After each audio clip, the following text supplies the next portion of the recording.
Which acrostic psalm uses exactly 2 verses for every Hebrew letter? The answer is Psalm chapter 37. Which acrostic psalm includes the verse, "I will bless the Lord at all times"? That would be Psalm chapter 34. Which psalm is specifically titled the Blessed Man and uses a half-verse acrostic structure? Psalm chapter 112 fits this description. Which psalm is described as a word-centered acrostic? The answer is Psalm chapter 119.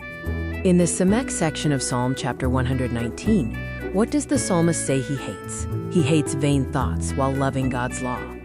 The Ayin section of Psalm chapter 119 includes a plea for God to work. Because of what situation? Because people have made void God's law. In the Qaf section of Psalm chapter 119, the psalmist describes crying out with what part of himself? With his whole heart.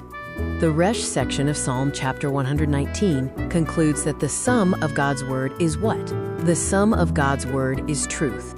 How does the final verse of Psalm chapter 119, the Tav section, describe the psalmist's state? As a lost sheep seeking to be found by God. Which acrostic psalm is an alphabetical hymn of praise and is missing the letter Nun? That is Psalm chapter 145. Is Psalm chapter 25 considered a perfect or almost complete acrostic?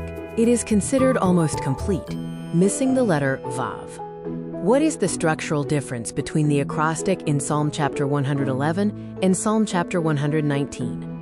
Psalm chapter 111 changes letters every half verse, while Psalm chapter 119 changes letters every 8 verses. In the context of acrostic psalms, what is the Masoretic text? It is the standard Hebrew Bible text. What theological concept is reinforced by Psalm 119's perfect acrostic structure? It reinforces the perfection and completeness of the Torah, which is God's law.